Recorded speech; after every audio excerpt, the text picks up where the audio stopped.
दोस्तों आज wrong English का एक और पार्ट आपके लिए लेकर आया हूं। ऐसे ऐसे इंग्लिश के सेंटेंसेस जो आप डेली लाइफ में बोलते हैं, लेकिन आज आपको पता चलेगा वो सेंटेंस असल में गलत होते हैं। बताओ, वेयर आर यू, कहां हैं आप। ये लगता है कि ये सही गलत हो सकता है, कितना सही सेंटेंस है। यहां देखो, हाउ टू स्पीक, बोले कैसे। बताओ, I want to see USA, यानी कि मैं अमेरिका देखना चाहता हूं। ऐसे ऐसे ढेर सारे sentences, police is coming, police आ रही है, ये गलत है। और कैसे गलत है, ये सारी जानकारी आज आपको मिलेगी। मेरा नाम है सरताज, मैं हूं आपका इंग्लिश ट्रेनर, आपका इंग्लिश कोच, और आप देख रहे हैं सरताज क्लासेस, जहां पर ऐसी कमाल कमाल की जानकारी आपको रोज मिलती रहती है बिना किसी चार्ज के। चलिए शुरू करते हैं। सबसे पहले हम बात करते हैं वेयर आर यू। क्या मतलब होता है दोस्तों इसका, आप सबको पता होगा वेयर आर यू का मतलब क्या होता है, आप कहां हैं। अगर आप ये सेंटेंस बना रहे हैं कि आप कहां हैं, तो वेयर आर यू आप बोल सकते हैं। लेकिन मान लीजिए कोई आप गया हुआ था और अचानक से आपके सामने आ गया, तो आप कहेंगे वेयर आर यू, कहां हो तुम, मैं तुम्हें इतनी देर से ढूंढ रहा हूं। तो ऐसे में ये गलत है, यहां पे आप गलती कर रहे हैं। आप कहेंगे अच्छा सर वो आर नहीं आएगा ना, वर आएगा, वेयर वर यू, कहां थे आप। अब भी गलत है। जब भी कोई इंसान हमारी नजरों से ओझल हो और वो अचानक से हमारे सामने आ जाए, ओझल मतलब 1-2 सेकंड 1-2 मिनट के लिए ही नहीं, कितने भी टाइम के लिए हो, अनलिमिटेड, और वो हमारे सामने आ गया। मान लो 2 साल से मैं एक बंदे को ढूंढ रहा था, मिल नहीं रहा था, फिर वो अचानक मेरे सामने आ गया, तो मैंने कहा यार कहां हो तुम, यार मैं तुम्हें फोन कर रहा हूं। वेयर आर यू नहीं, बेहतर होगा हम इसे बोलेंगे where have you been, where have you been, ये है सही तरीका।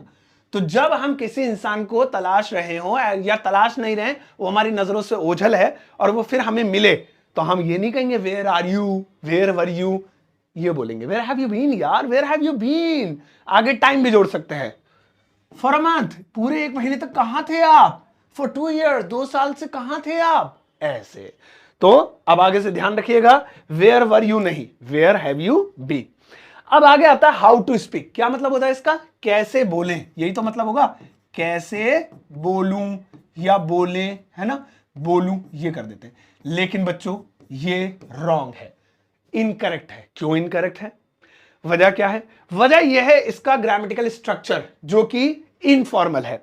जब भी हम ये बोलना चाहते हैं कैसे बोलूं, कहां जाऊं, क्या करूं, तो हम लोग क्या करते हैं, WH फैमिली के बाद जो भी वाई, वैन, हाउ, कुछ भी है, उसके बाद टू लगा देते हैं और वर्ब की फर्स्ट फॉर्म, कहां जाऊं, वेयर टू गो, क्या खाऊं, व्हाट टू ईट। तो ये काम चला हुआ है, इन ग्रामेटिकली करेक्ट नहीं है। इस तरीके से बेहतर है आप बोले, जैसे क्या लिखा था यहां पे, कैसे बोलूं, है ना, हाउ टू स्पीक। इसको आप ऐसे बनाइए, हाउ शुड आई स्पीक, ये है सही तरीका। हाउ शुड आई स्पीक, कैसे बोलूं, हाउ शुड आई स्पीक। अब हाउ की जगह वाई, क्यों बोलूं, वाई शुड आई स्पीक। कहां बोलूं, वेयर शुड आई स्पीक। किसे बोलूं, बोलू के भला कुछ भी, किसे पीटूं, कहां जाऊं, कैसे खाऊं, सब में शुड का प्रयोग होगा आई के साथ, ये करेक्ट होगा, वरना ये स्ट्रक्चर आपका ग्रामेटिकली करेक्ट नहीं है। इसके बाद आता है I will marry to you, यानी मैं आपसे ब्याह करूंगा, शादी करूंगा, निकाह करूंगा। अब इसकी में क्या दिक्कत है, I will Mary with you, सब कुछ सही दिख रहा है। आई विल मैरी, शादी करूंगा, विद यू, तुमसे, बट लेकिन ये गलत है। क्यों गलत है, रॉन्ग नंबर। क्योंकि मैरी के साथ जब विद लगाते हैं तो इसका मतलब यह है दो अलग अलग बंदे एक ही जगह शादी करेंगे।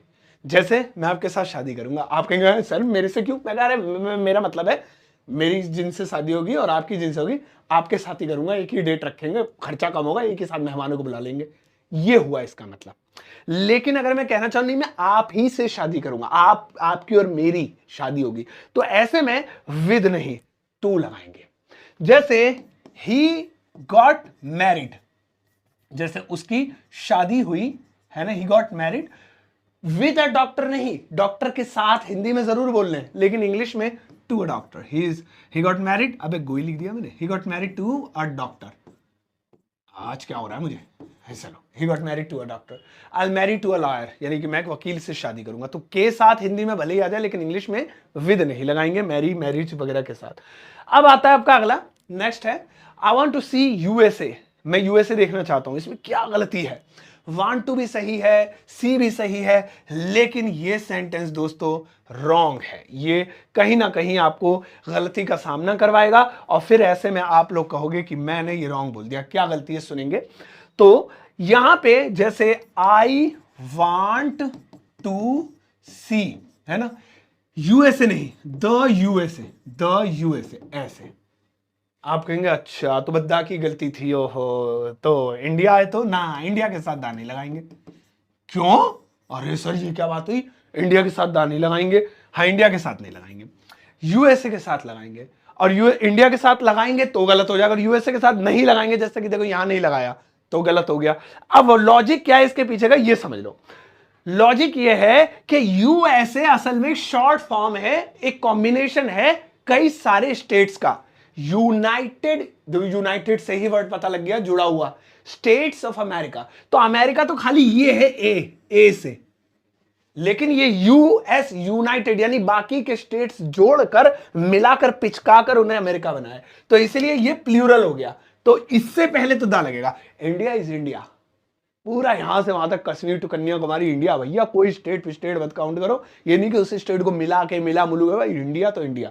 तो इसलिए दा की जरूरत नहीं है, we are one and only.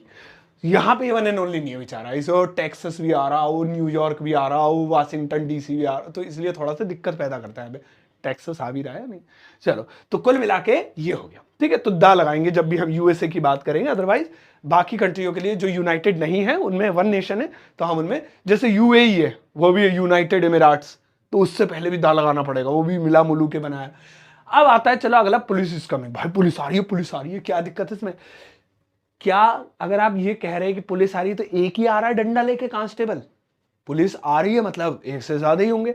तो इसीलिए जब भी आप whenever you are talking about police, तो आप उसके साथ इज का प्रयोग ना ही करें तो बेहतर है, ये मेरी आपको सलाह है। The better option is police are coming. अब देखिए हम महान भाव होते हैं बहुत सारे, वो सोचेंगे आर आ रहा है तो इसमें ससुर में ऐसा लगा दो, police is are coming.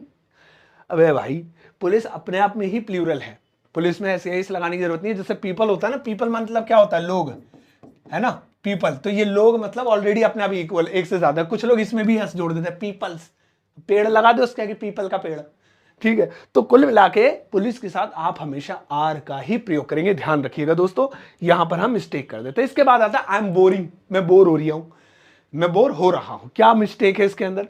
Mistake ये है जब आप आई एम बोरिंग बोल रहे हैं तो आपका कहने का मतलब है कि मैं ये काम रहा हूं तो आईएनजी फॉर्म ही आनी चाहिए, बट ये गलत है। जब भी बोर शब्द इस्तेमाल करेंगे तो इसके लिए आप बेहतर होगा पैसिव वॉइस का यूज करें। तो ग्रामर कहती है बोर वाले में पैसिव वॉइस भाई, तो आई एम बोरिंग नहीं, आई एम बोर्ड, ये हो गया, आई एम बोर्ड, मैं बोर हो रहा हूं, बोर्ड, बोर हो रहा था, I was bored, as I was boring. अब बोलने में बड़ा अटपटा लग रहा है, मैं जा रहा हूं आई एम गोइंग, मैं आ रहा हूं आई एम कमिंग, मैं खेल रहा आई एम प्लेइंग, सब में तो आईएनजी लग रहा है, मैं बोर हो रहा हूं आई एम बोरिंग, नहीं, वहां पर आएंगे, वहां पर ईडी लगाएंगे ऐसे। तो मैं बोर हो रहा हूं आई एम बोर्ड, याद करना यार, आई एम बोर्ड, यार आई एम बोर्ड, ऐसे। चलो आगे बढ़ते हैं। इसके बाद अगला वाला दोस्तों आ जाता है शी सिंग्स स्वीट। मीनिंग क्या है इसकी? इसकी मीनिंग है कि वह मीठा गाती है, यही तो हुआ। शी माने वह, सिंग्स माने एस लगा दिया, यहां भी प्रेजेंट डेफिनिट का सही सही रूल लागू हुआ, और स्वीट भी बोल दिया, ये भी सही है। तो क्या मिस्टेक है आखिर इस सेंटेंस के अंदर? तो सुन लीजिए, यहां पे मिस्टेक ये है कि जब भी आप बोलेंगे कोई गाना गाने की बात, सिंग्स है ना, तो वहां पर स्वीट नहीं लगाएंगे, आप स्वीटली लगाएंगे। शी सिंग्स स्वीटली, ऐसे। शी सिंग्स स्वीट का मतलब होता है मिठाई गाती हो, मिठाई, आहा भाई वो क्या हो, बर्फी बड़ी मजेदार, आहा बर्फी बड़ी मजेदार, वो मिठाई गा रही है, बट लेकिन हमें कहना मीठा गा रही है, मीठा, मिठास से गा रही है। तो इसीलिए हमें यहां पे एक सफिक्स जोड़ना पड़ता है। सफिक्स समझते हो ना, उपसर्ग प्रत्यय, तुम्हारी हिंदी इतनी अच्छी नहीं होगी, कोई बात नहीं, तुम नॉर्मली समझ लो, ये बाद में एलवाई जोड़ना पड़ता है, ठीक है। आगे बढ़ते हैं दोस्तों। इसके बाद आता है what is the time, time कितना हुआ है। ये सेंटेंस तो अंग्रेज भी बोलते हैं भाई, आप सोचो यार, जब अंग्रेज बोल रहा है तो फिर वो गलत कैसे हो सकता है? बट ऐसा नहीं है दोस्तों, बहुत सारे हिंदी के सेंटेंस हम बोलते हैं लेकिन वो भी गलत होते हैं, वो व्याकरण के अनुसार सही नहीं होते, यानी ग्रामेटिकली करेक्ट नहीं होते।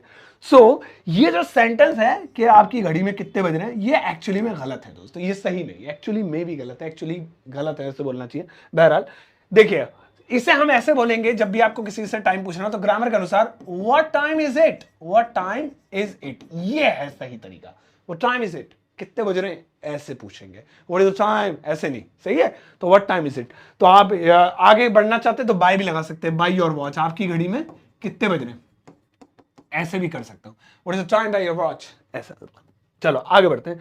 नेक्स्ट वाला दोस्तों, I am an English teacher, मैं एक अंग्रेजी का टीचर हूं। इसमें क्या गलती है बताने से पहले बता दूं कि इस वीडियो के लास्ट में, इसके बाद मैं आपको एक होमवर्क दूंगा, करके जाना प्लीज, दिल से मोहब्बत में जरूर करके जाना, ठीक है ना। अच्छा, फिलहाल मैं एक इंग्लिश का टीचर हूं। इसे मिस्टेक क्या है, जब भी हम किसी प्रोफेशन से पहले इंग्लिश बोल देते हैं तो वहां पर उसका मतलब हो जाता है अंग्रेज। देखिए अब यहां पे आपको ध्यान दिलाऊं, जैसे इंडिया के लोगों को क्या कहते हैं, INDIA, इंडिया के लोगों को क्या कहते हैं, इंडियन कहते हैं, है ना। इसी तरीके से हम लोग जो है ले लेते हैं, रशिया के लोगों को क्या कहते हैं, नहीं फिर तुम्हारा सेकंड थॉट आ जाएगा दिमाग में, छोड़ो।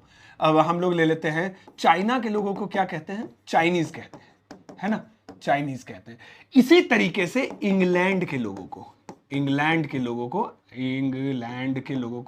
इंग्लिश कहते हैं, इंग्लिश कहते हैं। ये देखिए यहां पे, तो अगर मैं कहूं कि I am a English teacher, यानी कि मैं एक अंग्रेजी का टीचर हूं, आपके दिमाग में हो रहा होगा कि मैं ये बोल रहा हूं, नहीं, इसका मतलब है कि मैं अंग्रेज टीचर हूं। पढ़ा तो मैं कुछ भी रहा हूं, मुझे वो नहीं पता, मैथ साइंस फिजिक्स, मैं टीचर और अंग्रेज हूं।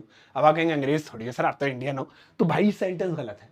अगर आपको बोलना है कि मैं इंग्लिश का टीचर हूं, तो आप इस तरीके से बोलिए, I am a teacher of English, I am a teacher, I am आजा भैया TEACHER, टीचर ऑफ इंग्लिश, ऐसे, ये this is the correct way.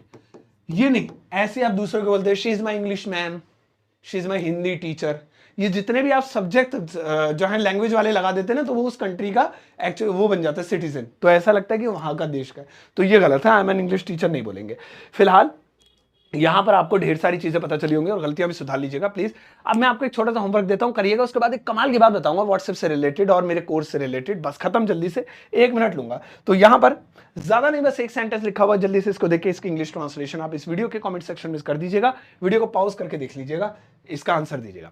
आप मुझसे व्हाट्सएप पर कनेक्ट हो सकते हैं, मेरा एक व्हाट्सएप चैनल भी है, और व्हाट्सएप चैनल पर जुड़ने के लिए आपको बस जो है मेरा व्हाट्सएप चैनल पर जाना होगा, कैसे जाएंगे वो भी आगे बताऊंगा, पहले सुन लो, और व्हाट्सएप वहां पर फॉलो कर लेना होगा, जो कि फ्री है, क्योंकि मैं अपने व्हाट्सएप चैनल पर ढेर सारी चीजें फ्री ऑफ कॉस्ट भेजता रहता हूं, जैसे कि PDF हो गई इंग्लिश स्पीकिंग से रिलेटेड, पिक्चर्स हो गई, वीडियोस हो गई, और भी बहुत सारा मटेरियल इंग्लिश का फ्री में मिल जाएगा। एक लिंक आपको वीडियो के डिस्क्रिप्शन बॉक्स में मिलेगा, क्लिक करते वहां पहुंच जाएंगे और मेरा व्हाट्सएप चैनल आपको मिलेगा, फॉलो कर लीजिएगा। लेकिन सुनो, अभी आगे को जरूरी बात बताऊंगा, मेरा एक super basic English learning course है, जो स्पेशली उनके लिए डिजाइन किया गया है जिन्हें बेसिक से इंग्लिश सीखनी है। आपको थोड़ी बहुत भी इंग्लिश आती है तो इसे मत लीजिएगा, ये सिर्फ बेसिक इंग्लिश सीखने के लिए ही है। इसकी कीमत 299 है, लेकिन अगर आप इसे कोड लगा देंगे तो आपको एक ऑफर मिल जाएगा, जो कि अभी बहुत ट्रेंड में चल रहा है, SS50 जैसे आप कोड लगाएंगे तो पेमेंट जो दिखा रहा था 299 वो हाफ हो जाएगी, ये आपको आधे रेटों में पूरा कोर्स मिल जाएगा, इसका फायदा उठा लीजिएगा। मेरी किताब Amazon फ्लिपकार्ट पर अवेलेबल है, जैसे आप घर बैठे ऑर्डर कर सकते हैं COD पर, इंडिया में कहीं भी किसी भी कोने में। Amazon या फ्लिपकार्ट से ही लेना और किसी साइट से नहीं लेना, फ्रॉड होने के चांसेस होते हैं। ये सभी जरूरी लिंक आपको वीडियो के डिस्क्रिप्शन बॉक्स में मिलेंगे। अगर आप फेसबुक पर वीडियो देख रहे हैं तो ये डिस्क्रिप्शन बॉक्स आपको यूट्यूब पे चेक करना होगा, क्योंकि वहीं पर सारे लिंक पोस्ट किए जाते हैं, फेसबुक पे अलाउ नहीं है।